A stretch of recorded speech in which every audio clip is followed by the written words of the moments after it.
আসন্ন লোকসভা নির্বাচনকে সামনে রেখে আগামী 10ই মার্চ কলকাতার বুকে তৃণমূল কংগ্রেসের জনগর্জন সভা রয়েছে, যাকে অভূতপূর্ব ঐতিহাসিক করে তুলতে তৃণমূলের ইতিমধ্যেই জেলায় জেলায় প্রস্তুতি সভা কর্মসূচির ডাক দেওয়া হয়েছে। সেই দিকে লক্ষ্য রেখে সোমবার পশ্চিম বর্ধমান জেলা তৃণমূল কংগ্রেসের পক্ষ থেকে এক প্রস্তুতি সভা অনুষ্ঠিত হয় আসানসোলের রবীন্দ্র ভবনে।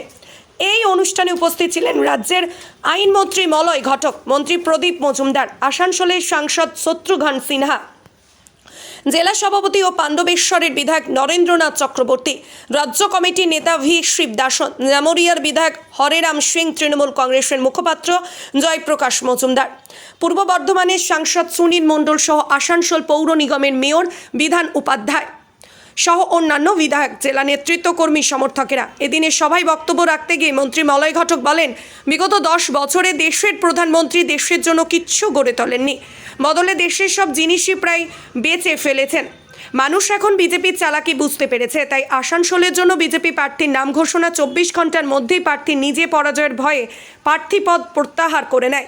একই সাথে তিনি বলেন, 10ই মার্চ ব্রিগেডে জনগর্জন সভাতে দলীয় কর্মীদের নিয়ে যাওয়ার জন্য প্রতিটি ওয়ার্ডের মহিলা কর্মীদের জন্য বাসের ব্যবস্থা করা হয়েছে, কারণ বিজেপি রেলকেও রাজনৈতিকভাবে ব্যবহার করছে। দিল্লিতে ধর্ণা কর্মসূচিতে যাওয়ার ক্ষেত্রেই ঘটনা দেখা দিয়েছে।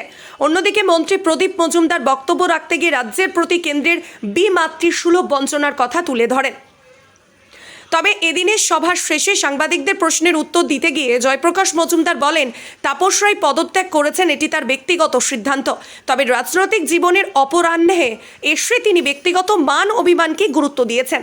একই সাথে মমতা ব্যানার্জির মতো নেত্রীর লড়াইয়ে তাকে মাঝপথ ছেড়ে দিয়ে তিনি কাপুরুষতার পরিচয় দিয়েছেন।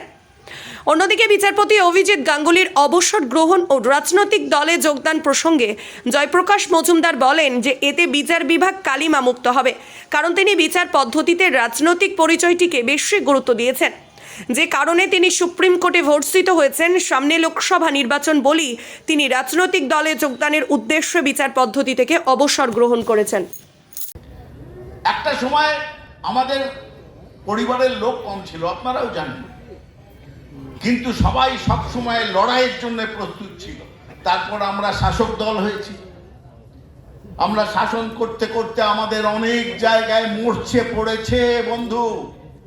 আজকে সময় এসছে সেই মরচে সরিয়ে দিয়ে পরিষ্কার করে আবার সেই আগের মতন সংগ্রামী মনোভাব নিয়ে আমাদের ঝাঁপিয়ে পড়তে হবে।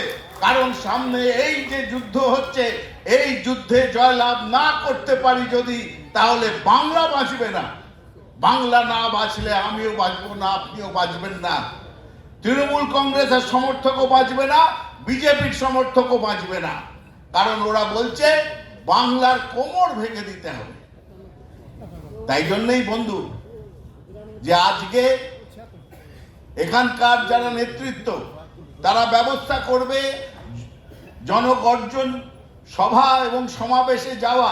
সেটা একটা চিঠি আমরা করেছিলাম, যেটা বললাম পরের সোমবারই, যেদিন ঘোষণা তার পরের সোমবার, সেই চিঠিটাতে সকলের কাছে পাঠানো হয়েছে, পেয়েছেন তো?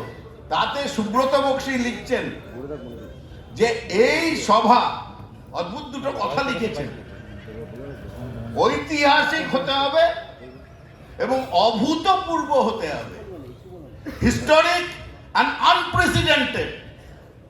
যেন আগে কোনোদিন ব্রিগেডে এত বড় সভা হয়নি, এই রকম সভা হতে হবে। সুতরাং আপনাদের কাছে বলছি,